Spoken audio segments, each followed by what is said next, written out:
আধ্যাত্মিকতা এবং ঠাকুর মা স্বামীজির উদার ভাব। প্রব্রাজিকা মোক্ষপ্রাণা, পত্রিকার ত্রয়োদশতম বর্ষ, প্রথম সংখ্যা। ভগবান শ্রীরামকৃষ্ণ ও শ্রীমা সারদা দেবী উভয়েই অতি দরিদ্র গৃহে জন্মগ্রহণ করেন।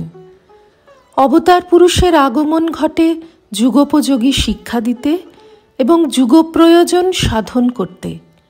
এবারের যুগপ্রয়োজন পাশ্চাত্যের অনুকরণে ভারতবাসীর আড়ম্বরপূর্ণ জীবনকে ভোগলোলুপতা, ধন লালসা প্রভৃতি পাশ্চাত্য সভ্যতার বিষময় বিকারে জর্জরিত জীবনকে যুগাবতারের আদর্শ ও শিক্ষায় পরিবর্তিত হওয়ার সম্ভাবনা দান।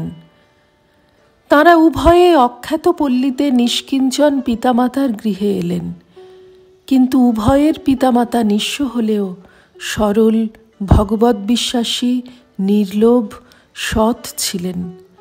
দারিদ্র দুঃখকে তাঁরা ঈশ্বরের কৃপার দান বলে গ্রহণ করেছিলেন, সেজন্য মনে কোনো ক্ষোভ ছিল না এবং বর্তমানে যেমন হীনম্মন্যতা উদ্ভূত হয় তাও না থাকায় মনে শান্তি ও আনন্দ বজায় রেখেছিলেন আজীবন। শ্রীরামকৃষ্ণ ও শ্রী শ্রীমা ব্যক্তিগত জীবনে প্রাচীনকালের ভারতীয় ভাবাদর্শ অনুসরণ করে চলতেন, কিন্তু আত্মবিজ্ঞান, নিঃস্বার্থ প্রেম ও সংযমে সুপ্রতিষ্ঠিত এই দেব দম্পতির অদ্ভুত অপূর্ব ব্যক্তিত্বে আকৃষ্ট না হয়ে পারেননি কেউ। জীবনের মূল্যবোধের ধারণার পরিবর্তন হয়ে যেত তাঁদের। চরিত্রের গাম্ভীর্য, জগৎ সংসার ও ঈশ্বর সম্বন্ধে ধারণা প্রভৃতি দৃঢ় হতো। পণ্ডিত, বিদ্বান, বিখ্যাত ব্যক্তিরা এসে নির্বাক হয়ে দিনের পর দিন নানান সৎপ্রসঙ্গ শুনে যেতেন। অবাক হয়ে ভাবতেন, এমন বেদ বেদান্তের বাণী এই নিরক্ষর মানুষ কোথা থেকে আয়ত্ত করলেন।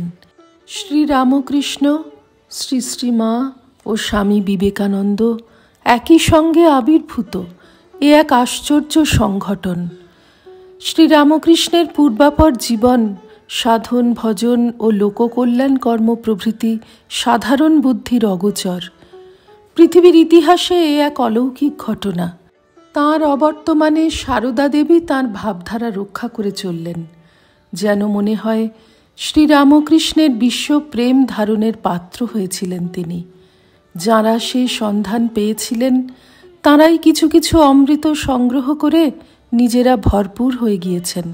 স্বামী বিবেকানন্দের কর্মশক্তি, মানবপ্রেম, উদার দৃষ্টি, দুর্বল মানুষের প্রতি উন্মুখ সহৃদয়তা, অসাধারণ প্রতিভা ও ত্যাগ বৈরাগ্যের পরিচয় পেলে শতই মনে হয় বিশ্ব মানব ইতিহাসে এমন চরিত্র দুর্লভ। আবার মনুষ্যত্ব ধর্মের চরম বিকাশ যে কেমনভাবে হতে পারে তা স্বামীজির জীবনে প্রমাণিত। দেহধারী মানবের মধ্যে মনুষ্য ধর্মের পূর্ণ স্ফুরণ হলে ভগবৎ সত্তা থেকে তা যে কোনো মতেই কম হয় না, তাও স্বামীজির জীবনেই সুপ্রকাশিত। ঠাকুর মা স্বামীজির আগমন কখনোই বৃথা যেতে পারে না। মানুষকে জাগ্রত করা, সচৈতন্যে তাকে সুপ্রতিষ্ঠিত করাই এ যুগে তাঁদের সর্বপ্রধান কাজ। বাকি যা কিছু আনুষঙ্গিক প্রয়োজনার্থে।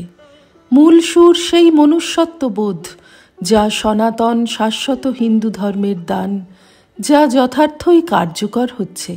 আমরা জানি বা না জানি, স্বীকার করি বা না করি, শ্রী ভগবান তাঁর জগৎ কল্যাণ কর্ম সততই করে চলেছেন। শ্রীরামকৃষ্ণার্পণমস্তু।